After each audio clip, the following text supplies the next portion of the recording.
2022년 금요일의 과학터치 강연에 오신 유튜브 시청자 여러분, 안녕하세요.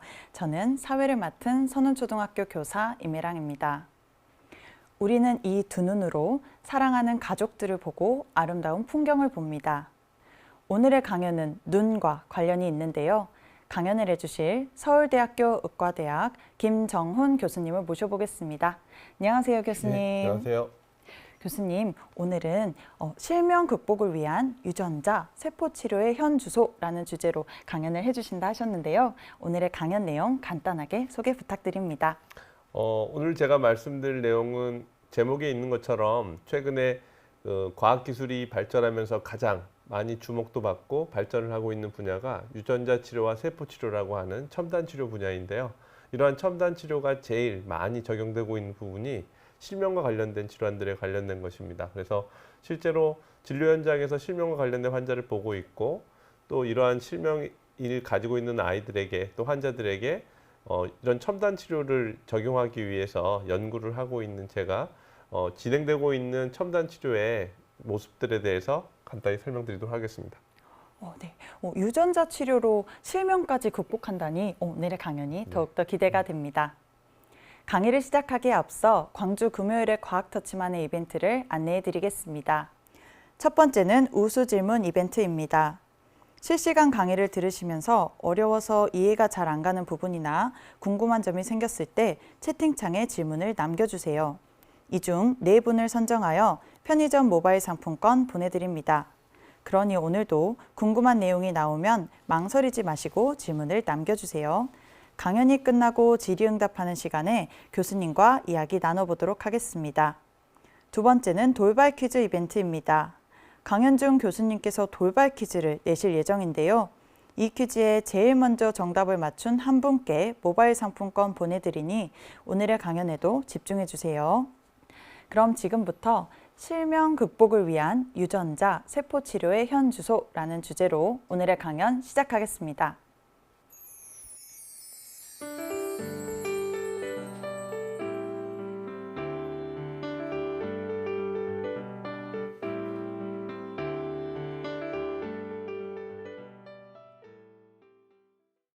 예, 안녕하십니까. 서울대학교 병원 안과의 김정훈 교수입니다.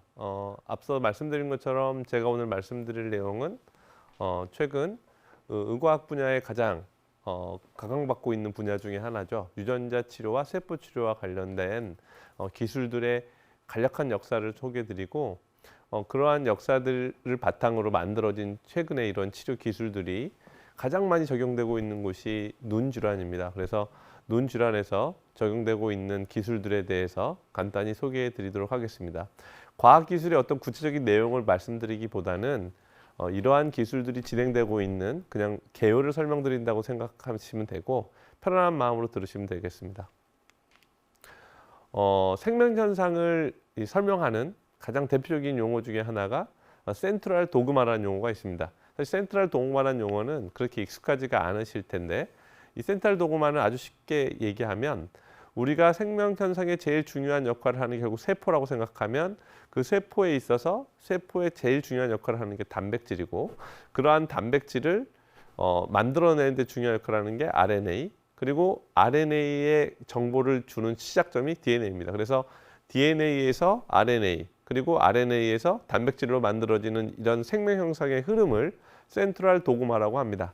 그럼 이 센트럴 도그마라는 용어는 옛날부터 있었던 용어이냐? 그렇진 않습니다. 센트럴 도그마라는 용어를 처음 제안한 분이 DNA의 이중 나선 구조를 밝힌 왓슨과 크릭이라고 하는 연구자분은 아마 이름을 들어보신 적이 있을 텐데, 이 왓슨과 크릭이 처음에 제안한 개념입니다. 그럼 이 두 분이 제안한 DNA 이중 나선 구조는 어떻게 처음 발견되었느냐? 제가 지금 보여드리는 화면에 나와 있는 이 논문이 네이처라고 하는, 소위 말해서 연구자들은 누구나 평생에 한 번 정도 꼭 내보고 싶은 유명한 과학 잡지입니다. 네이처에 1953년 4월 25일에 왓슨과 크릭 이 두 분이 한 페이지짜리 논문을 냈습니다. 보시는 화면의 왼쪽 면에 보면 이렇게 이중 나선 구조라고 해서 이렇게 꽈배기 모양으로 생겨 있는 구조물이 보이실 텐데, 이분들이 한 업적은 뭐냐면 DNA는 이러한 이중 나선 구조로 되어 있다라는 것을 처음으로 제안한 결과를 냈고요. 이러한 결과들이 나올 수 있었던 거는 그 옆에 페이지에 나와 있는 보면 동그란 원형이 보이시죠? 그 원형처럼 보이는 거는 엑스레이 회절 사진이라고 하는데 이 엑스레이 회절 사진을 찍어서 이 왓슨과 크릭이 실제로 이중 나선 구조를 예측하는 데 가장 큰 도움을 준 윌킨스 그룹에서 낸 논문입니다. 이렇게 두 편의 논문이 백투백으로 네이처에 1953년에 실리면서 DNA 이중 나선 구조가 밝혀졌고요. 이런 DNA 이중 나선 구조를 밝힌 왓슨, 크릭, 그리고 이 윌킨스 이 세 분이 1962년에 노벨 생리의학상을 받습니다. 우리가 보통은 DNA 이중 나선 구조를 밝힌 연구자 이러면 보통 왓슨하고 크릭만 기억하지만 사실은 이분들이 이론적으로 이중 나선 구조를 제안하긴 했지만 그 근거가 되는 구체적인 실험은 윌킨스 박사 포함해서 이 세 분이 진행한 연구가 되는 거죠. 사실 1953년에 DNA 이중 나선 구조가 밝혀지고 나서 많은 생명과학을 하는 연구자들은 어떻게 생각했냐면 이제 우리가 생명의 핵심이 되는 DNA 이중 나선 구조를 알기 때문에 우리는 조만간 생명의 현상을 모두 다 이해하고 많은 질병을 치료할 수 있을 거라고 믿었는데 실제 사람의 전체 유전체를 완전히 분석해낸 결과를 보고한 거는 제가 지금 보여드리는 화면처럼 2001년 2월 15일 역시 마찬가지로 네이처라고 하는 과학 잡지에 논문이 실렸습니다. 보시면 제가 오른쪽 하단에 적어 놓은 것처럼 이 연구는 미국의 NIH라고 하는 보건원이죠. 우리식으로 하면 그곳에 프랜시스 콜린스 그룹이 주도한 사람의 유전체 분석 결과가 처음으로 실렸습니다. 그리고 또 한편 더 실린 거는 그 다음 날 사이언스라고 하는 과학 잡지에 크레이그 벤터가 주도한 연구 결과가 실렸습니다. 이 두 편의 논문은 2001년에 2월 15일, 16일에 실리면서 전 세계적으로 굉장히 큰 반향을 일으켰습니다.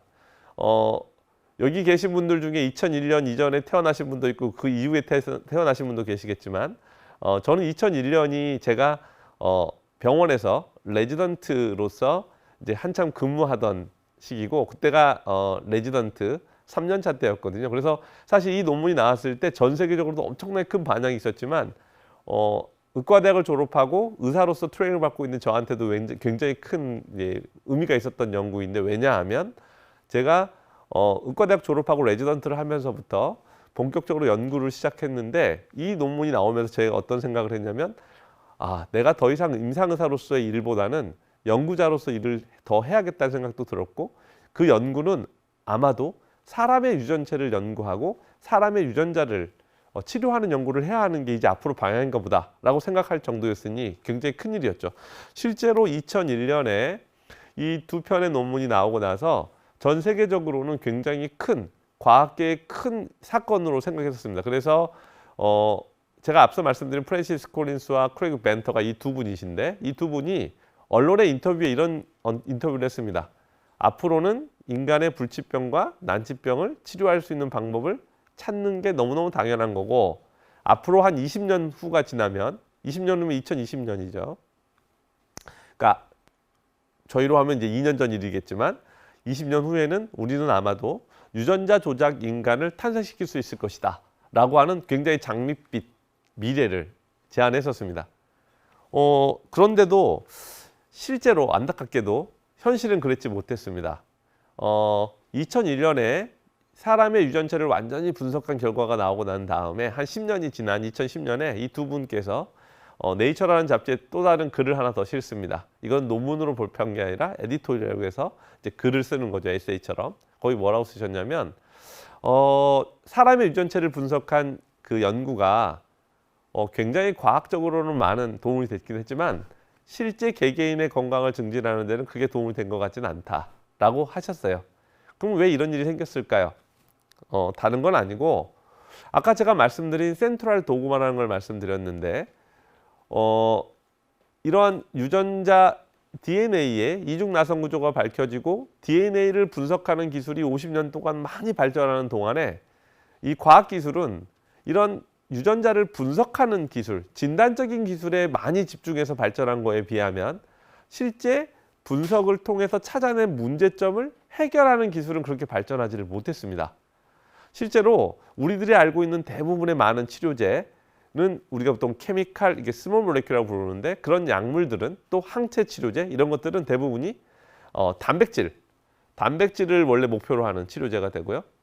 거기에 머물러 있는 치료제로는 사실 근본적으로 유전자에 문제가 있어서 생기는 문제를 해결할 수가 없었죠. 그래서 어떻게 보면 2001년에 유전체 분석이 완벽하게 이루어졌음에도 불구하고 실제 우리들이 개개인의 건강을 증진하는 건 잘 되지가 못했던 거죠. 그런데 역시 과학자들은 끊임없이 노력을 하죠. 그래서 단백질을 넘어서서 센트럴 도그마의 핵심이 되는 RNA나 DNA 또는 이 DNA, RNA, 단백질을 모두 포함하고 있는 세포 수준에서의 치료를 진행하는 연구들이 진행됐고, 이러한 연구들이 기존의 단백질을 목표로 하는 연구와 다르게 최근의 연구다, 첨단의 연구다 해서 첨단 치료라고 부르게 됩니다. 그러면 이러한 첨단 치료에서 가장 많이 여러분도 들어보셨을 게 아마 유전자 치료라는 건데요. 유전자 치료에 있어서 가장 큰 사건이 한 가지가 있습니다. 여기 보시는 것처럼 1999년에 18살의 나이에 제시 젤싱거라는 소년이 사망하는 아주 큰 사건이 있었습니다. 이 제시 젤싱거라는 이 소년의 사망을 이제 일컬어서 제시 젤싱거 사건이라고도 부르는데, 이 일은 미국의 유펜이라고 하는 대학에, 펜실베니아에 있는 대학에서 있었던 일입니다. 유전자 분석 기술들이 한참 발전하고 있었던, 아까 제가 말씀드린 2001년에 이제 한 사람의 유전체의 완전한 분석이 이루어졌다고 말씀드렸는데, 그 이전부터 이러한 분석 기술과 함께 사실 치료 기술은 열심히 연구가 되고 있었습니다. 그런데 1999년에 인류에서는 거의 최초로 사람의 유전체를 직접 치료하는 유전자 치료가 시도되었습니다. 미국의 펜실베니아 대학은 전 세계적으로도 유전자 치료 연구가 가장 앞서 있던 곳이었는데, 이 소년은 펜실베니아 대학에서 원래 치료를 받던 환자입니다. 이 소년은 태어날 때부터 간에 효소 중에 암모니아라고 하는 물질을 대사시키는 효소에 문제가 있는데, 이 원래 암모니아라는 거는 우리가 단백질 같은 거를 먹고 나면 그게 대사돼서 나오는 최종 산물인데, 그 자체가 잘 제거되지 않으면 몸에 독성을 일으킬 수가 있습니다. 그런데 다행히도 이 소년은 출생할 때 이런 효소에 문제가 있는 거가 발견돼서 식이요법과 효소를 공급하는 방식으로 18살 때까지 잘 컸어요. 사진에 보시는 것처럼. 근데 생각해 보시면 식이요법이라는 게 굉장히 어렵습니다. 어릴 때부터 항상 먹는 걸 조심해야 되고, 끊임없이 병원을 다니면서 효소를 치료받아야 되고, 문제가 없는지 확인하는 이러한 과정들을 어떻게 손쉽게 해결할 수 있는 방법이 없을까라고 생각했고, 이 소년의 문제가 됐었던 효소를 조절하는 대표적인 유전자를 알고 있었기 때문에 유전자 치료 기술이라는 게 점점 연구되면서, 유전자를 넣어서 근본적인 문제를 없애주면 이 소년이 식이요법을 하느라고 효소 치료받느라고 어려움을 해결할 수 있겠다라고 첫 유전자 치료를 받았는데, 안타깝게도 이 소년이 유전자 치료 후 3일 후에 사망하는 아주 큰 일이 있었고, 사실은 이 1999년에 제시 젤싱거 이 소년의 사망 이후로 유전자 치료는 암흑기를 가면서 표면적으로는 유전자 치료 연구를 하기가 어렵게 됐습니다. 그럼에도 불구하고 연구자들은 이 유전자 치료라는 게 반드시 필요한 치료일 수 있기 때문에 끊임없이 연구를 진행을 해서 2001년에 유전체 분석이 다 끝났지만 거의 한 20년이 지난 2017년 12월에 아주 역사적인 일이 있었습니다. 저희가 보여드리는 이 화면의 오른쪽에 보시는 것처럼 그건 그 CNBC의 방송에 나온 내용인데, 2017년 12월에 미국의 FDA에서, 미국의 식약처에서 선천성 유전 질환으로 실명하게 되는 질환, 이제 저희들이 보통 쓸 때 LCA라고 부르는 질환인데, 그 질환에서의 최초의 유전자 치료제를 이제 우리는 허가하겠다라는 첫 번째 보고가 있었고, 2018년부터 미국에서는 1년에 10억 정도의 치료비를 내면, 한 번에 10억 정도의 치료비를 내면 실제 이 유전 질환을 치료할 수 있게 되었습니다. 그 이후로 미국에서는 많은 유전자 치료제들이 지금 개발되기 시작했고 실제 많은 임상시험들이 진행이 되고 있어서 많은 연구들이 미국을 주도로 연구가 진행되고 있습니다. 거기에 비해서 첨단 치료의 한 분야인 세포 치료는 일본이 굉장히 많이 앞서 있습니다. 제가 지금 보여드리는 이 자료는 2012년에 노벨 생리의학상이 유도만능 줄기세포, 약해서 iPS라고 부르는 세포가 노벨상을 받게 되는데요. 이 iPS는 지금 현재 교토대학에 있는 시냐 야마나카 교수님이 처음 발견해서 2012년에 노벨상을 받게 되고 시냐 야마나카 교수님이 노벨상을 받고 그 다음에 제일 먼저 한 치료가 뭐냐면 눈에 황반변성이라는 질환이 있어서 실명하게 되는 환자에게 유도만능 줄기세포에서부터 만들어낸 줄기세포, 망막색소상피세포, RP라고 부르는데 세포를 눈 안에 집어넣는 치료를 처음 하시게 되고 그 환자의 결과가 처음으로 보고된 것입니다. 유도만능 줄기세포를 처음 개발하고 보고한 시냐 야마나카 교수님이 계셔서 그런지 몰라도 현재 줄기세포, 세포를 이용한 치료는 일본이 전 세계적으로도 굉장히 많이 앞서 있고 연구를 주도하고 있는 게 현실입니다. 거기에 비해서 유전자 치료와 세포 치료를 포함한 첨단 치료 중에 그 중에서 조금 더 최근에 나와 있는 기술이 유전자 교정이라는 기술인데 유전자 교정 기술은 아시는 것처럼 2년 전에 노벨 화학상을 처음으로 받게 됐고 논문이 처음 발표된 게 2012년이고 그 이후로 폭발적으로 전 세계에서 연구를 시작하게 됐는데 사실 저는 이 유전자 교정을 눈 질환의 치료를 시작하는 거를 2015년부터 시작했으니까 매우 초창기부터 시작을 했고 2015년에 처음 눈에서 유전자 교정을 시도할 때만 해도 전 세계적으로 눈에서 유전자 교정을 시도해서 환자에까지 가려고 노력하는 몇 안 되는 그룹 중에 하나였습니다. 지금도 마찬가지로 이와 관련된 연구를 하고 있고 실제 유전자 돌연변이에 의해서 실명하는 제 진료실의 제 아이들에게 유전자 교정 통해서 유전자 치료를 위해서 실제 치료를 해주려고 임상시험을 준비하고 있고 노력을 하고 있습니다. 아마 그러한 노력에 가장 큰 도움을 주신 게 국가에서 많은 연구비를 지원해 주시면서 저희가 이제 진행할 수 있게 해주신 것 같아요. 오늘은 저희가 유전자 교정, 유전자 치료에 대해서 구체적으로 더 구체적인 예를 보여드리기보다는 실제로 그러면 유전자 치료라, 유전자 교정이라는 치료를 유전 질환에서 어떻게 적용하고 있냐를 간단히 개요로 이제 말씀드리겠습니다.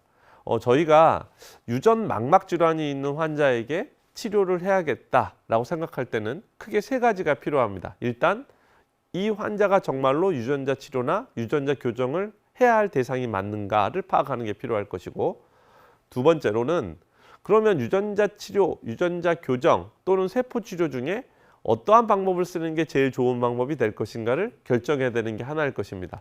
그리고 세 번째, 이러한 방법이 결정되고 나면 이러한 치료 방법을 어떻게 전달해 줄 것인가 하는 부분이 결국 결정이 되어야 결국 최종적으로 아이들에게, 환아들에게 도움이 되는 치료를 할 수 있겠죠. 일단 첫 번째, 유전자 돌연변이와 관련된 질환들은 말 그대로 유전자의 돌연변이가 있어서 생기는 병이기 때문에 유전자 검사를 통해서 유전자 돌연변이를 확인합니다. 여기 지금 적어드리는 이 질환은 그럼 유전자 돌연변이가 있어서 생기는 망막 질환이 이것뿐이냐? 아니, 그렇지 않습니다. 저희가 그냥 기본적으로 대표적으로 확인하는 유전자 돌연변이가 200종 이상이 되고 실제로 200종 이외의 유전자 돌연변이는 저희가 홀 지놈 시퀀싱, 홀 엑섬 시퀀싱이라는 기술을 통해서 끝까지 환자가 문제가 되는 유전자를 찾는 일을 하기 때문에 사실은 훨씬 더 많은 유전자 돌연변이들이 있습니다. 그래서 유전자 돌연변이 질환은 우리가 보통 알고 있는 당뇨, 고혈압처럼 어떤 특정한 질환군으로 부를 수 있기보다는 환자 한 명 한 명이 독특한 돌연변이를 갖고 있고 그 환자 한 명 한 명에 맞는 맞춤 치료를 해야 하는, 그래서 비용도 되게 많이 들고 시간도 많이 들고 그만큼 실패 위험성도 있기 때문에 보통은 일반 많은 연구자들이나 임상사들이 시도를 하려고 잘 하지 않습니다. 그러나 현재 임상 현장에서는 내 아이들, 내 환자가 있기 때문에 저는 이 일을 하는 게 저의 소명이라고 생각하고 일을 하고 있습니다. 여기 나와 있는 것처럼 이러한 돌연변이에 대한 분석들을 먼저 하게 되고요. 그 다음에 실제로 유전자 돌연변이가 있는 우리 아이가 있을 때 그 아이의 실제 가지고 있는 망막의 상황이 얼마 정도, 어느 정도 범위에 얼마 정도 진행이 되었느냐를 보는 구조적인 어떤 변화를 살펴보는 다양한 안과 검사들이 있고요. 또 똑같은 망막의 상황이더라도 실제 아이가 저희한테 보여주는 기능은 다 다릅니다. 저희가 똑같은 구조적인 손상을 갖고 있더라도 기능이 훨씬 더 안 좋은 아이를 저희가 더 급하게 먼저 치료해 줘야 되겠죠. 그래서 실제로 진료 현장에서는, 진료실에서는 아이가 돌연변이를 갖고 있는 망막 질환이 있을 때 어떤 구조적인 이상이 있는지, 그리고 어떠한 기능적인 문제가 있는지를 확인하는 검사와 그거를 경과를 계속 지켜보면서 아이들의 진행 상황을 파악합니다. 그리고 실제 이러한 걸 바탕으로 저희가 치료제를 개발해서 치료를 할 때는 단순히 유전자 돌연변이를 알았다고 해서 바로 치료하지 못하기 때문에 그렇게 해서도 안 되고요. 왜냐하면 실제 그 치료가 효과가 있을지, 그리고 그 치료가 오히려 아이에게 독성을 일으켜서 안전에 문제가 있을 수 있기 때문에 제 실험실 같은 경우에는 아이들과 똑같은 돌연변이를 갖는 생쥐 동물 모델을 반드시 만들어서 그 생쥐 동물 모델에서 아이에서 나타나는 모습과 똑같은 모습이 나타나는지를 확인하는데 이거를 저희가 동물 모델을 만든다고 합니다. 그래서 그 동물 모델에서 실제 유전자 치료, 유전자 교정, 세포 치료를 해보고 그 성과가 좋다고 생각하면 원숭이에서 안전성을 평가하는 다른 실험을 진행을 하고 있습니다. 아직은 저희가 원숭이 실험을 진행하고 있는 수준에까지 이르렀고 아직은 제 아이들에게 치료를 아직 시작은 하지 못하고 치료를 위한 준비를 하고 있습니다. 그러면 치료 대상이 되는 우리 아이들이 어떤 돌연변이가 있고 어떤 문제가 있는지를 찾았다 하더라도 실제 어떠한 방법으로 할 것이냐 하는 거는 조금씩 다릅니다. 유전자 치료를 할 것이냐, 유전자 교정을 할 것이냐, 세포 치료를 할 것이냐. 그럼 여기서 조금 더 지식적인 부분을 알려드리려고 유전자 치료와 유전자 교정을 간단히 설명드리겠습니다. 유전자 치료라는 거는 어떻게 보면 유전자 교정을 포함한 굉장히 큰 개념이긴 하지만 그냥 유전자 치료와 유전자 교정을 아주 좁은 의미로 구별해 보면 유전자 치료는 우리가 통칭해서 유전자를 넣어주는 그걸 이제 컨벤셔널 진 세라피라고 하는데 진 리플레이스먼트, 진 인서션의 개념입니다. 이 그림에 나와 있는 것처럼 유전자 돌연변이가 있어서 빨간색이 유전자 돌연변이가 있는 거죠. 돌연변이가 있어서 기능을 잘 하지 못하는 세포에 건강한 유전자, 녹색으로 표시되어 있죠. 건강한 유전자를 넣어주는 게 가장 전통적인 유전자 치료입니다. 실제로 여러분은 매일 유전자 치료를 경험하고 있습니다. 어떻게 경험하느냐? 여러분이 실제로 식탁에서 만나는 두부, 콩 요리에 콩들의 굉장히 많은 부분은 GMO라고 그래서 이렇게 유전자를 넣어서 더 건강하고 훨씬 더 우리에게 문제가 되지 않는 식품으로 개량되어 있는 것들을 쓰거든요. 이런 식으로 GMO처럼 건강한 유전자를 넣어주는 게 우리가 통칭 말하는 유전자 치료가 되겠습니다. 거기에 비해서 유전자 교정이라는 거는 돌연변이가 있는 유전자를 그 자체를 정말 건강한 유전자로 바꿔주는 게 유전자 교정이 됩니다.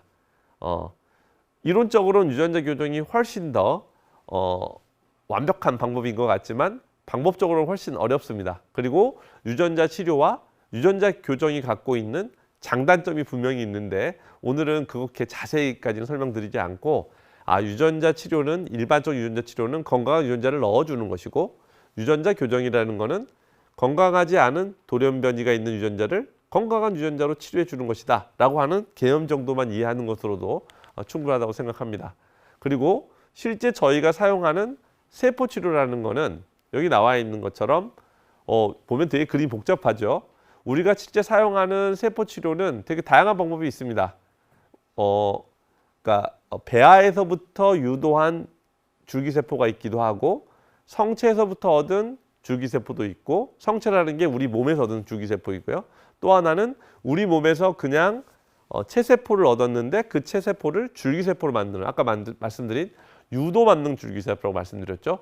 그런 다양한 유도 만능 줄기세포, 성체 줄기세포, 배아 줄기세포 이런 여러 가지 줄기세포들이 있고 실제로 이러한 줄기세포들을 이용해서 유전자 돌연변이 이후에 세포의 소실까지 진행한 질환에서는 직접 건강한 세포를 눈에 넣어서 병을 치료하려고 하는 노력이 있는데 그러한 모든 유전자 치료와 세포 치료에 가장 많이 적용되는 질환이 눈입니다. 왜냐하면 눈은 우리 몸의 어떤 다른 장기보다도 시력이라고 하는 굉장히 중요한 문제와 관련되어 있는 장기이기도 하고 또 하나는 이러한 유전자 치료제나 세포 치료제를 넣어줄 수 있는 가장 쉬운 장기라는 장점이 있고 세 번째는 이러한 유전자 치료나 세포 치료제가 들어갔을 때 그 결과를 우리가 경과를 관찰하면서 이게 제대로 되었는지 독성은 없는지를 판단하기에 제일 유리한 장기라는 점에서 전 세계적으로 유전자 세포 치료와 같은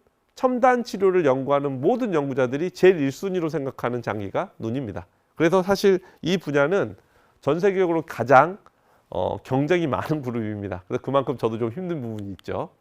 자, 그러면 맨 마지막으로 우리가 결정한 치료 방법을 어떻게 넣어줄 것이냐 하는 부분인데 이 그림의 맨 왼쪽에 나와 있는 것처럼 결국에 우리가 치료하고 싶은 것은 망막이라고 하는 신경 조직의 다양한 신경세포의 손상을 어떻게든 치료하고자 하는 것인데 그럼 이거를 어떻게 접근할 것이냐? 이 그림의 맨 오른쪽에 나와 있는 것처럼 저희가 직접 주사를 위에 그림처럼 눈 안에 유리체각 내에 넣어주면 그게 눈 안으로 망막으로 전달되는 방식이 있고 이걸 유리체각 내 주사라고 하고요. 하나는 직접 작용을 할 세포 앞까지 넣어주는 방식이 있습니다. 이거를 망막하 주사라고 하고 지금 현재 나와 있는 유전자 치료제, 하나의 유전자 치료제 그리고 제가 지금 현재 준비하고 있는 유전자 치료 임상시험도 망막하 주사 한 가지와 유리체각 내 주사 한 가지로 지금 준비해서 아이들을 치료해 주려고 합니다. 그거는 저희가 이제 치료를 하고자 하는 대상에 따라서 방법이 좀 달라지게 됩니다. 제가 지금 보여드리는 이 사진은 세포 치료, 그러면 이제 유전자 치료는 머릿속에 이제 들어오시지만 세포 치료가 들어오지 않을까 봐 보여드리는 건데 이렇게 유도 만능 줄기세포를 망막색소산피세포로 만들고 그거를 이렇게 플레이트에 붙여서 망막 안에 넣어준다는 거를 나타낸 모식도입니다. 저렇게 해서 이제 넣어주는 거죠. 보시면 저거를 DC에서 기른 다음에 DC에서 기른 거를 얻어내서 원래 정상적으로 있는 망막 조직 아래에다가 밀어 넣어주고 그렇게 밀어 넣어줘서 이제 건강한 신경세포가 만들게 하는 게 이제 실제로 우리가 말하는 세포 치료이고 저희 실험실에서는 실제로 생쥐와 원숭이 수준에서는 이러한 실험들을 진행하면서 아이들에게 도움이 되는 연구를 지금 치료를 준비하고 있습니다. 이제 거의 이제 마지막인데요. 저는 사실 오늘 강의를 온 거는 연구자로서 어떠한 연구를 하냐를 보여드리는 거가 이제 원래 주된 목적이죠. 거기에 비하면 사실 저는 실제로 진료 현장에서 진료를 하는 임상의사입니다. 저는 눈의 선천 질환을 진료하는 의사이고 우리나라에서 선천 눈 질환을 전문으로 진료하는 의사는 저 거의 한 명밖에 없는 상황이기 때문에 사실 그게 굉장히 안타까운 현실인데 사실 선천 눈 질환을 진료하는 의사이기 때문에 이런 첨단 치료를 연구합니다. 왜냐하면 진료실에서 만나는 내 아이들에게 아무리 수술을 해줘도 내가 아이들에게 도움을 줄 수 있는 범위에 한계가 있고 이 아이들한테 조금이라도 더 도움을 주려면 새로운 치료 방법을 찾아야 하는 게 제 일이라고 생각해서 저는 제가 하는 일의 반은 진료 현장에 있지만 나머지 반은 연구에 있고 그래서 오늘도 이렇게 진료가 없는 오늘 같은 날은 이런 강의도 하고 연구에 참여합니다. 아까 제가 말씀드리기를 유전자 교정이 2년 전에 노벨 화학상을 받았습니다. 이 두 분이 받으셨죠. 엠마누엘 사팡테어라는 분하고 제니퍼 나우드너라는 분이 받았습니다. 엠마누엘 사팡테어는 실제로 유전자 교정 기술을 거의 처음 발견한 연구를 시작한 건 엠마누엘 사팡테어입니다. 원래 프랑스에서 출생했는데 연구는 독일에서, 그래서 막스 프랑스에서 이제 주로 연구를 했고, 실제로 지금은 국적은 독일로 되어 있습니다. 저는 개인적으로는 제니퍼 다우드나 분의 강의를 몇 번 들었지만 잘 모르고요. 엠마누엘 사팡테어라는 이 연구자분은 뭐 여러 가지 이유로 교류할 일이 있었는데, 이 사진에 보시는 것처럼 뭐 자랑하려고 갖고 나온 사진입니다. 2016년에 노벨상이 아직 받기 전이었는데 2012년에 노벨 유전자 교정이 처음 전 세계적으로 나오고 나서 전 세계적으로 유전자 교정에 대한 막 인기가 올라올 때 독일 할리먼에서 우리나라의 유전자 교정을 잘 하고 있는 연구자 5명, 독일의 연구자 5명 해서 10명만 모여서 하는 클로즈드 미팅이라고 합니다. 10명만 모여서 하고 대신에 이제 유럽이나 독일의 언론에서 와서 취재하고 하는 그런 데서 처음 이제 얼굴을 보고 이제 알게 됐고, 그 당시에만 해도 2018년, 19년 전에는 노벨상을 받을 줄 알았는데 2020년에 받았고, 노벨 생리의학상을 받을 거라고 예상을 했는데 화학상을 받았습니다. 결국 그 얘기는 뭐냐면 아직 노벨 생리의학상을 받지 않았기 때문에 저에게도 노벨 생리의학상을 받을 수 있는 가능성이 있다, 이런 마음으로 연구를 하고 있고요. 이분은 아까 제가 말씀드린 일본의 교토대학의 시냐 야마나카 선생님입니다. 그러니까 유도만능 줄기세포라는 거를 개발해서 2012년에 노벨 생리의학상을 받았죠. 근데 제가 이 사진을 가지고 나온 거는 시냐 야마나카 선생님이랑 사진을 찍었으니까 자랑하려고 갖고 나온 게 주된 목적이 아니고, 원래 시냐 야마나카 교수님은 고베 의과대학을 졸업하고 고베 의과대학에서 정형외과를 전공을 하셨는데 워낙 수술을 못해서 고베 의과대학의 정형외과 아주 유명한 말이 있었답니다. 야마나카 타임이라고 그래서 다른 사람은 30분 내에 끝낼 시간을 3시간이 돼도 못 끝내서 굉장히 많이 힘들었었다고 합니다. 그래서 실제로 정형외과 의사로서는 본인이 더 이상 일을 할 수 없겠다라고 생각하고 임상 일을 멈추고 연구에 매진하려고 마음을 먹고, 그래서 유전학을 연구하겠다고 미국에 가셨다가 거기서 줄기세포에 대한 이제 지식을 얻게 돼서 일본에 돌아와서 줄기세포를 연구하다가 사실 우리가 알고 있는 유도만능 줄기세포를 발견하고 또 개발을 하신 거죠. 근데 그래서 제가 말씀드리고 싶은 건 뭐냐면, 시냐 야마나카 스님께서 만약 본인이 정형외과 의사로서의 재능이 그렇게 남들보다 특출하지 않은 상황이어서 나는 이제 모든 걸 다 포기하겠다라고 해버렸으면 지금 우리가 사용하고 있는 유도만능 줄기세포, 세포치료라고 하는 새로운 어떤 영역은 열리지 않았을 텐데, 시냐 야마나카 선생님은 본인이 비록 환자를 보는 일을 하지 못하더라도 워낙 정형외과 질환하고 안과 질환은 선천, 유전자 돌연변이 질환이 되게 많습니다. 그래서 선천 질환과 관련된 연구를 하기 위해서 유전 질환을 연구하러 갔다가 좋은 결과를 발견했습니다. 그래서 본인이 처음 생각했었던, 그리고 처음에 방향을 잃어버리지 않고 끝까지 가면 우리가 평생에 정말 받으면 정말 영광이라고 생각하는 노벨상까지도 받을 수 있다. 뭐 이런 것들을 말씀드리려고 오늘 이 사진을 갖고 나왔습니다. 이건 제 마지막 슬라이드입니다. 제가 아까 말씀드린 것처럼 저는 소아선천 질환을 보는 거의 국내 유일의 안과 의사입니다. 근데 저한테는 아이를 보는 게 제일 중요합니다. 저는 네이처나 셀 사이언스라고 하는 아주 유명한 잡지를 내는 것보다는 내 아이 한 명을 더 치료하는 게 맞는데, 이 그림에 나와 있는 것처럼 제가 최선을 다해서 수술을 하고 노력을 해도 내 아이들의 대부분이 결국 빛을 볼 수 없게 되는 게 현실이기 때문에 이 상황을 어떻게든 되돌려서 내 아이들이 한 명이라도 더 세상을 볼 수 있게 만든다면 그게 필요해서 시작한 제 연구이기 때문에 이 연구가 결국 내 아이들에게 도움이 됐으면 좋겠고, 이 강의를 들으시는 학생들 중에도 누군가는 이렇게 꼭 좋은 논문, 좋은 결과 이런 게 아니라 정말 내 환자들에게, 내 아이들에게 또는 도움이 필요한 사람에게 도움이 되기 위해서 과학을 한다는 마음으로 과학을 할 수 있다면 오늘 제가 이 강연을 하는 이유가 되지 않을까 싶습니다. 네, 제 강연 여기서 마치도록 하겠습니다. 경청해 주셔서 감사합니다.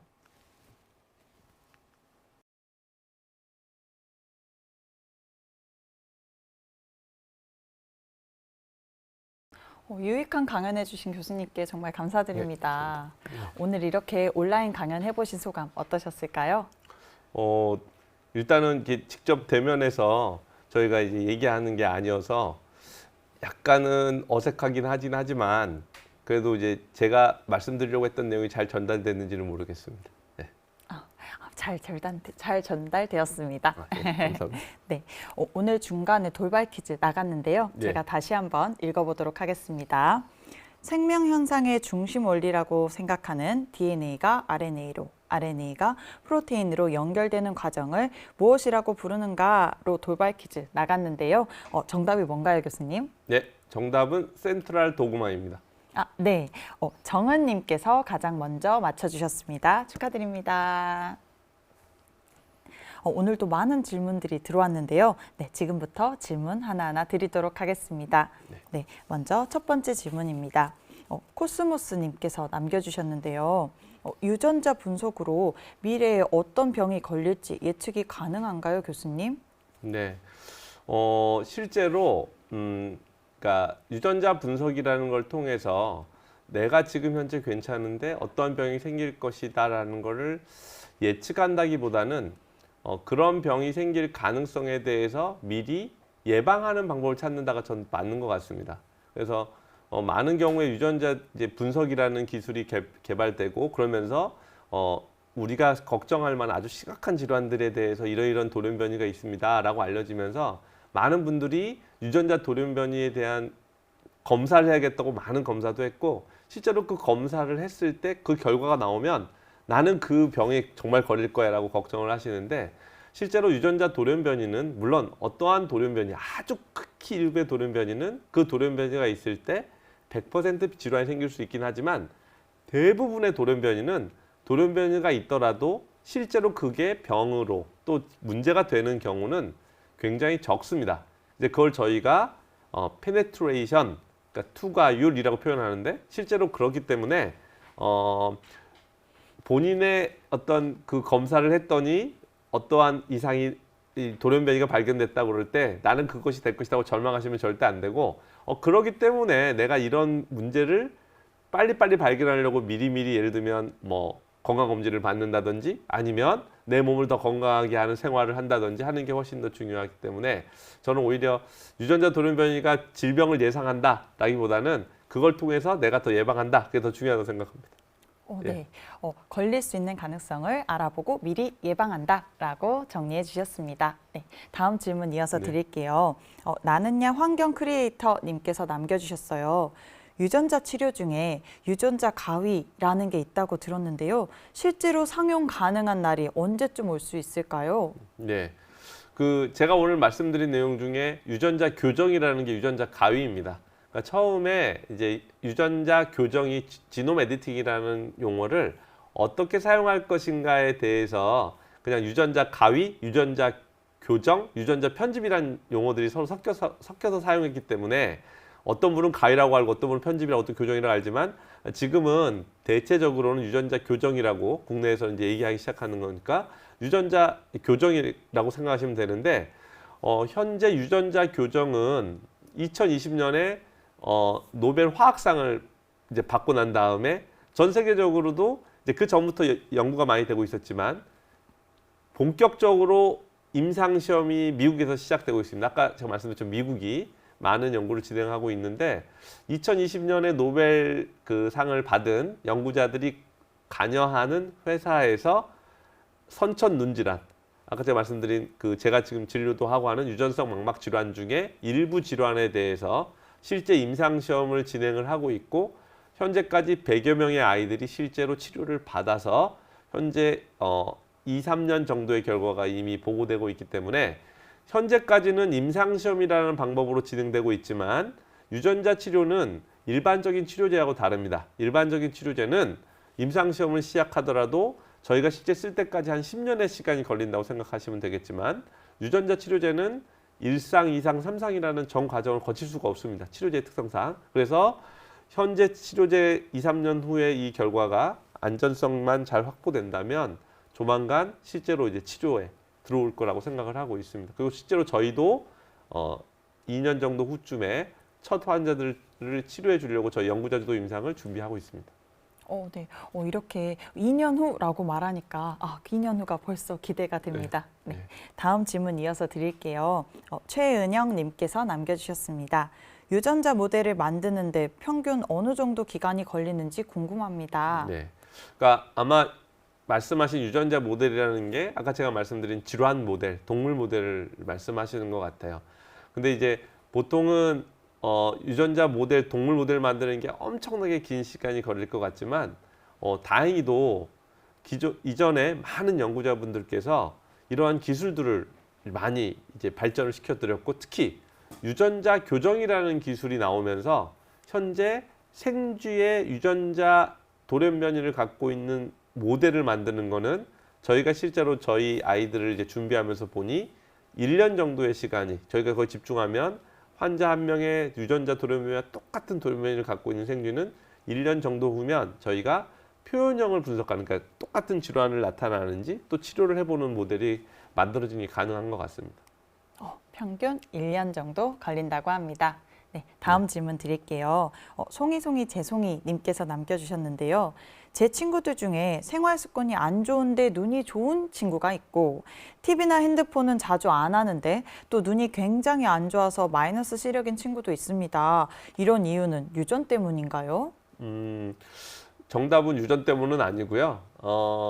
그러니까 그건 약간 인종 간의 차이 같은 거죠. 그러니까 예를 들면 내 눈이 나쁜 게 우리 엄마 아빠가 나한테 우리 엄마 아빠가 안경을 꼈으니까 내가 안경을 낀 거니까 우리 엄마 아빠의 잘못입니다가 아니고 우리 같은 동양인은 서양인, 코케이션 백인들에 비해서 예를 들면 근시가 좀 더 많다든지 하는 이런 경향이라는 게 있습니다. 그래서 보통은 많은 전 세계적인 그 논문들에서도 보면 중국, 일본, 한국을 포함한 이쪽 아시아 쪽이 근시와 난시의 문제가 훨씬 더 많은 게 알려져 있습니다. 그러니까 인종적인 문제가 좀 있는 거지 결코 이거는 무슨 유전적인 건 아니고요.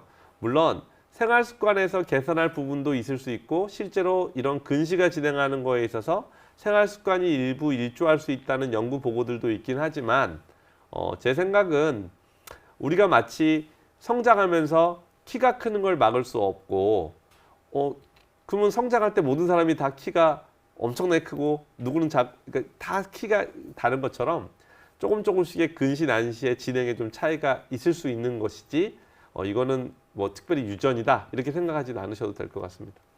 예. 네, 그러면 그 눈 시력이 혹시 부모님이 나쁘셔서 이제 자녀가 나쁘다 이건 유전적으로는 관련성이 없는 걸까요? 저는 그렇게 항상 설명합니다. 모르겠습니다. 왜냐하면 이 얘기 왜 드리냐면 진료 현장에서 어떤 스님들께서는 부모님이 눈이 나쁘니까 애가 나쁜 거는 당연하지요 라고 이렇게 설명하시기도 하지만 저는 그건 너무나 저도 아이를 키우는 부모 입장에서 너무 가혹한 설명인 것 같고 실제로 그게 증명된 적도 없습니다. 그렇기 때문에 그것보다는 인종적인 특징인 거죠. 동양인한테 워낙 많은 특징 중에 하나가 근시 난시인 거고 다만 이제 그 안에서 편차는 개개인의 차이니까 부모님의 유전이라고 생각하지 않는 게 전 맞다고 생각합니다. 네. 저 또한 유전으로 알고 있었는데 오늘 교수님 덕분에 새로운 사실 하나 얻었습니다. 네. 다음 질문 드릴게요. 이호준 크라운쌤도 님께서 남겨주셨는데요. 장기 이식 같은 경우에는 거부 반응이 나올 수 있는데요. 유전자는 바꿔 끼는 경우에 거부 반응이나 부작용 같은 것은 없나요? 네. 그러니까 유전자 치료는 기본적으로 거부 반응을 유발할 거라고 생각하지는 않습니다. 다만 유전자 치료에 사용하는 그러니까 전달하는 데 사용하는 바이러스 벡터라는 게 있는데 이 바이러스 벡터 자체가 면역 반응을 일으킬 수 있다고 생각을 합니다. 아까 제가 잠깐 그 슬라이드에서 설명드렸던 첫 번째 유전자 치료를 받고 사망한 우리 제시 젤싱거 같은 소녀는 아데노바이러스라고 하는 방법으로 했는데 아데노바이러스가 일으키는 문제 때문에 사망을 했을 거라고 이제 저희가 이제 지금 판단을 하고 있는데 그런 것처럼 유전자 치료 자체가 갖고 있는 문제라기보다는 유전자 치료를 위해서 사용하는 물질들이 일으키는 면역 반응이 문제를 일으킬 수 있고요. 두 번째, 세포 치료를 하는 경우에 그러면 유전자와 다르게 세포 치료는 세포를 넣어주는 건데 그게 면역 반응을 일으키지 않을까라고 생각해서 맞습니다. 그게 면역 거부 반응 같은 반응을 일으킬 수 있기 때문에 아까 제가 말씀드린 신야 야마나카 교수님이 만드신 유도 만능 줄기세포라는 것을 이용하면 그런 문제를 피해갈 수 있죠. 유도 만능 줄기세포라는 게 뭐냐면 내 몸에서 세포를 얻어서 그 세포를 줄기세포로 만든 다음에 이 줄기세포를 다시 내 몸에 필요한 세포로 만들어서 넣어주는 거기 때문에, 그러니까 나의 세포를 나한테 넣는 거기 때문에 적어도 이 자체가 이제 면역 거부 반응을 일으키지 않는다고 생각해서 저도 지금 제 아이들에게 준비해주고 있는 임상시험 연구는 아이들의 피에서 얻은 다내구 세포에서부터 유도막용 줄기세포를 만들고 이걸 다시 망막의 세포로 만들어서 넣어주기 위한 준비를 하고 있습니다. 네. 유도 만능 줄기세포. 줄기세포라는 단어, 나의 것에서 뽑아서 다시 넣는 네. 되게 듣기만 해도 안전한 방법 네. 같아서 새로운 것을 또 알았습니다. 네. 다음 질문 이어서 드릴게요. 코스모스님께서 남겨주셨는데요. 유전자 치료를 치료 목적 이외에 사용할 수 있을 것 같은데 혹시 문제가 되지는 않을까요? 네, 당연히 그거는 중요한 문제이고 되게 조심스러운 문제입니다. 사실 유전자 치료라고 하는 거는 아까도 말씀드린 아까 우리 돌발 퀴즈의 정답처럼 센트럴 도그마의 가장 시작점이고 원류가 되는 것이 DNA인데 DNA를 저희가 어떻게 보면 조작하는 치료일 수 있습니다. 그래서 저희가 DNA를 조작하는 이러한 유전자 치료나 유전자 교정과 같은 이러한 치료는 반드시 우리 인류가 도움이 되는 치료일 수도 있긴 하지만 위험할 수도 있죠. 실제로 아마 몇 년 전에 언론에서 나와 있는 것처럼 유전자 조작을 통해서 무엇인가를 개량하겠다고 하는 노력을 했었던 이런 몇몇 잘못된 연구들도 있었는데 적어도 이런 부분은 과학자 그리고 시민사회 또 종교계 모두가 서로 과학에 관심을 가지고 어떤 컨센서스를 가지고서 조심해야 될 부분이고 이런 부분 때문에라도 여기 오늘 이 강의를 듣는 분들이 모두 다 과학자가 되지는 않아도 되는데 그래도 과학에 관심을 가져야 되는 겁니다. 과학이 나하고 다른 사람들이 하는 영역이 아니라 실제로 이런 과학기술이 발전할수록 우리 생활에 적극적 영향을 주기 때문에 그래서 이제 관심을 가져야 되는 거고 지금 질문해 주신 그런 질문 내용에 대해서는 우리가 윤리적으로 그리고 사회적으로 되게 조심해야 되고 앞으로도 더 많은 관심을 갖고 논의가 해야 될 부분이 있습니다. 네. 모든 사람들이 윤리적으로 올바른 생각을 했으면 하는 바람입니다. 다음 질문 이어서 드리겠습니다. 정유라님과 영영김님이 비슷한 질문을 남겨주셨어요. 한 개로 합쳐서 질문 드리겠습니다. 유전자로 치료하는 것은 선천적, 후천적 안질환 시력 저하에 모두 사용할 수 있나요? 예, 모두 다 가능할 거라고 생각합니다. 실제로 제가 준비하고 있는 거는 선천 눈질환이 있는 아이들한테는 이 유전자 치료나 유전자 교정, 세포 치료 이외에 다른 방법이 없기 때문에 저희가 이 아이들이 우선으로 저희가 준비하고 있긴 하지만 어른의 질환들, 당뇨망막병증이나 노인성 황반변성 같은 어른 질환에서도 유전자 치료나 유전자 교정이 충분히 치료의 방법이 될 수 있습니다. 이거는 단순히 그냥 저의 예상이 아니라 제가 처음 유전자 교정을 연구해서 처음 보고한 논문, 2017년부터 처음 논문을 이제 보고하기 시작했는데 그 논문들이 대부분이 뭐냐면 유전자 치료나 유전자 교정이 선천 질환뿐만 아니라 어른들 질환, 일반적인 질환들에도 적용될 수 있다는 이게 프로브 컨셉 스터디라고 하는데 그런 결과를 냈었거든요. 그래서 실제로 유전자 치료, 유전자 교정은 일반 질환들에서도 충분히 적용될 수 있고 실제로 외국의 연구진들에서도 1차적으로는 선천 눈질환이나 선천 질환들에서 유전자 치료, 유전자 교정을 시도하지만 일반적인 질환들에서도 유전자 치료와 유전자 교정을 시도하기 위한 노력과 임상시험을 준비하고 있는 것으로 알고 있습니다. 네, 이렇게 자세하게 답변해 주셔서 감사합니다. 네. 다음 질문 드릴게요. LD님께서 남겨주셨는데요. 유전성 망막 질환이 희귀병인데 발생 비율이 어느 정도인지 궁금하고 또 그게 특정 병원에서만 진료 가능한 건지 궁금합니다. 라고 남겨주셨어요. 그러니까 우리가 보통 말하는 희귀 질환이라는 거는 질환의 기준이 있긴 합니다. 그만큼 발병률이 적다는 걸 뜻한데 발병률이 적다는 거는 그만큼 드문 일이라는 거죠. 어떻게 보면 다행스러운 일이기도 한데요. 그러니까 발병률이 적기 때문에 이러한 질환들에 익숙해지기가 쉽지 않습니다. 저처럼 어느 한 병원에 환자들이 전문적으로 이렇게 오시게 되면 아무래도 경험이 좀 더 쌓이기 때문에 그 질환을 진단하기에 좀 더 수월한 것뿐이지 사실 일선에서 일하시고 있는 안과 예를 들면 안과 질환이라면 안과 의사 선생님들께서도 이게 희귀 질환에 속하는 그런 질환일 것이다라고 충분히 의심할 수 있습니다. 여러 가지 망막의 눈에 어떤 소견들이 그런 걸 알려주긴 하거든요. 다만 그거를 최종적으로 진단을 내리고 이 질환이 희귀 질환 여러 가지 희귀 질환 중에 어느 질환에 속할 것이냐를 이제 결정하는 거는 당연히 일선의 안과 선생님들께서 보시고 보통은 의뢰를 해주시면 저희들이 진료하면서 알 수 있습니다. 그리고 희귀 질환이라는 거는 그 빈도가 굉장히 적고 질환마다 조금씩 빈도수가 다르기 때문에 제가 어떤 질환을 특정하지 않는 한은 뭐라고 말씀드리기 어렵지만 굉장히 드문 질환입니다. 예를 들면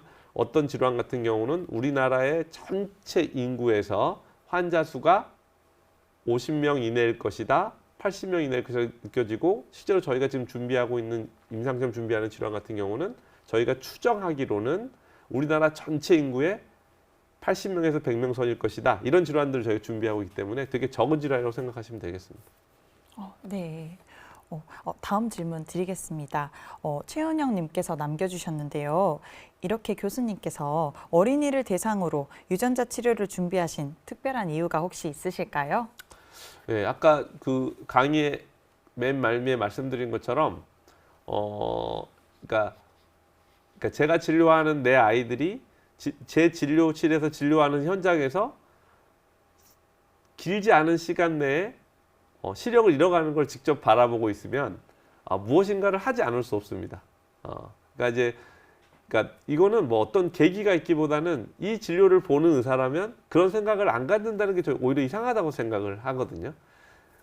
이 질환이 예를 들면 50년 후에 60년 후에 시력을 잃게 되는 질환이라면 어떻게 보면 저도 그런 감각이 그런 절박함을 못 느낄 텐데 제가 진료보던 아이가 예를 들면 6개월이 안 됐는데 엄마의 얼굴을 아예 못 본다거나 6개월 이전에는 그래도 아이가 엄마 얼굴을 보는 것 같았는데 18개월 지나면서 점점점 아이가 아무것도 못 보게 되는 거를 엄마도 느끼고 저도 느끼면 그 순간에는 사실은 다른 게 없습니다. 그냥 이거는 뭐 저희가 누군가가 나한테 그걸 하라고 의무를 줘서가 아니라 그냥 해야 하는 게 전 당연한 거라고 생각을 하고요.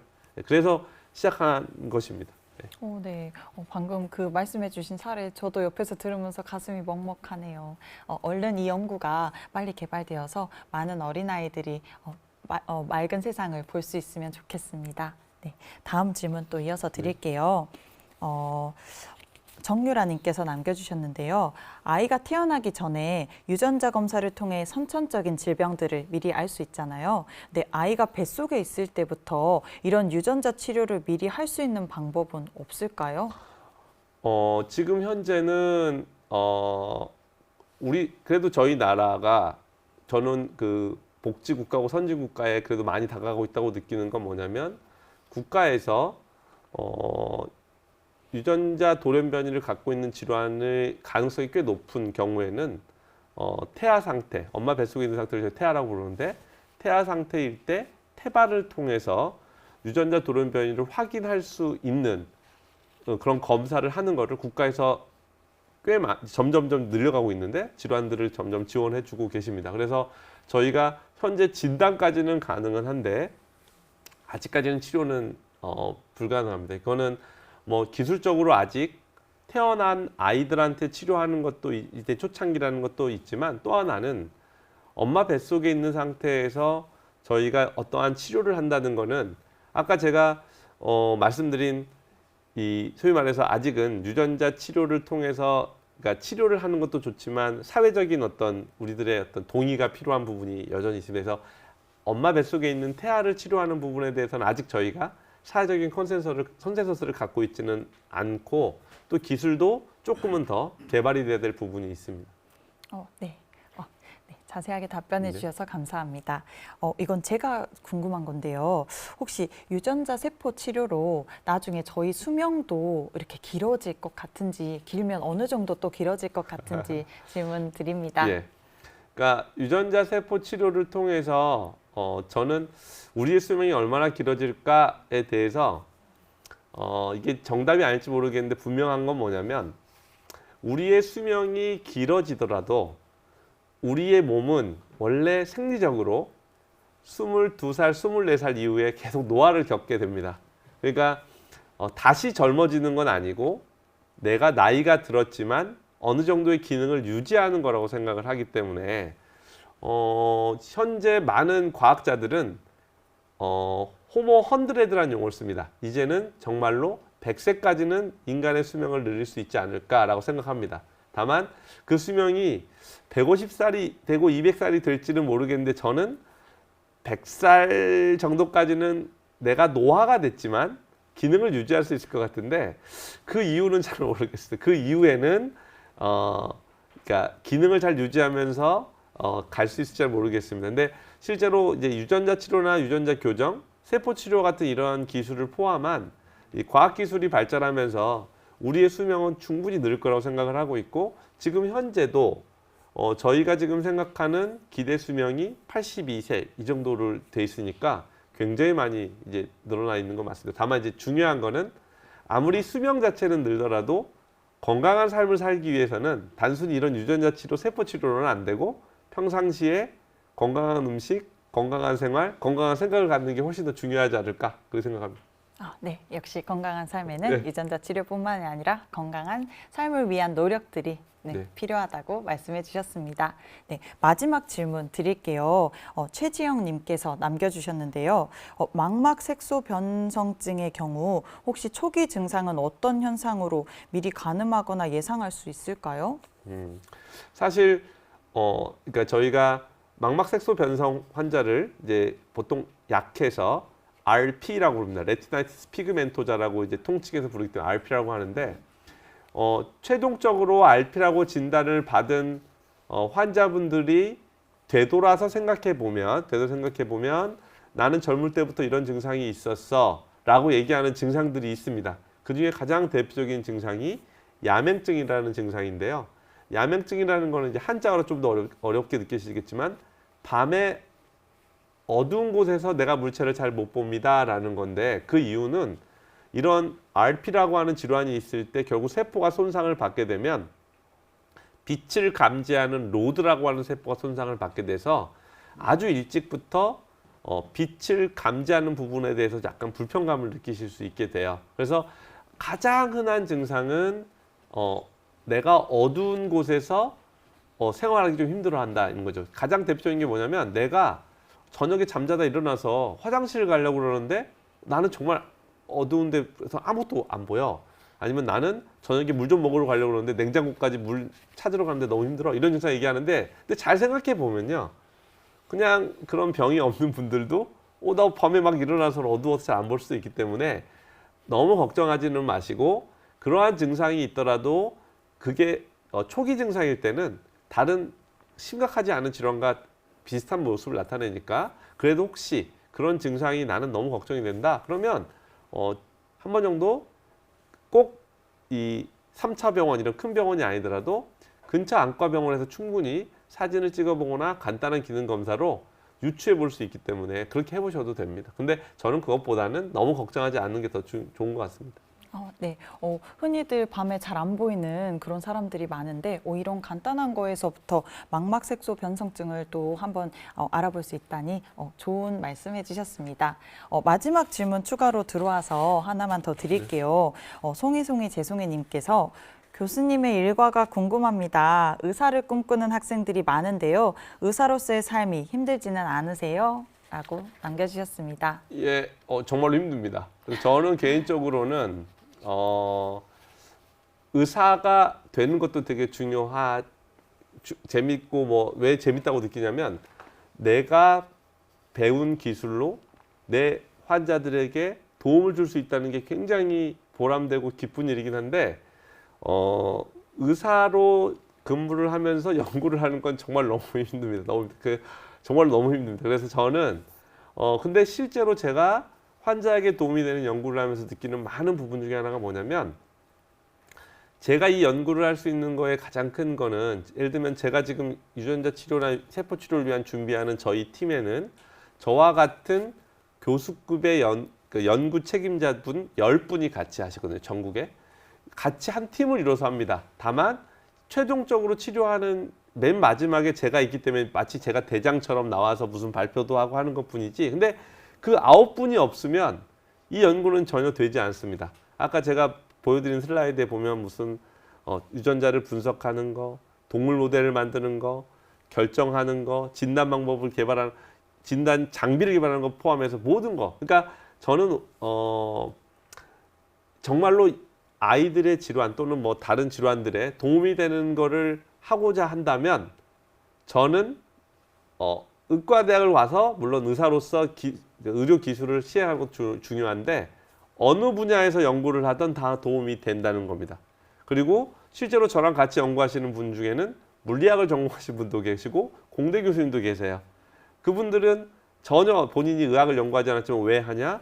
그런 분들이 만들어준 장비로 진단을 할 수 있고 그분들이 만들어진 장비로 실제 유전자 치료를 할 수 있고 세포 치료를 할 수 있기 때문에 어느 분야에 있던 그 분야에서 열심히 하시면서 관심만 잃어버리지 않으면 이런 좋은 팀들을 이뤄서 할 수 있기 때문에 저는 뭐 어느 분야에서 일을 하셔도 다 좋다고 생각하는데 개인적으로는 의사를 하면서 연구를 하는 거는 권하지 않습니다.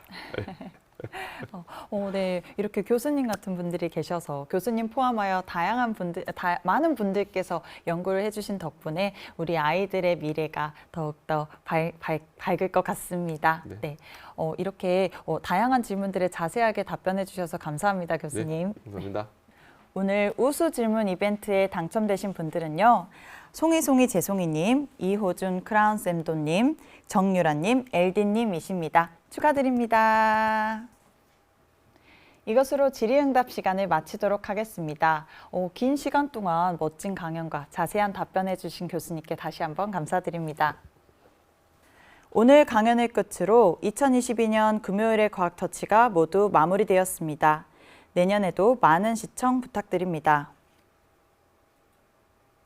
오늘은 실명 극복을 위한 유전자 세포 치료의 현 주소라는 주제로 서울대학교 의과대학 김정훈 교수님의 강연을 들어보았습니다. 교수님과는 여기서 끝인사 드리겠습니다. 감사합니다. 지금까지 시청해 주신 분들 감사드립니다.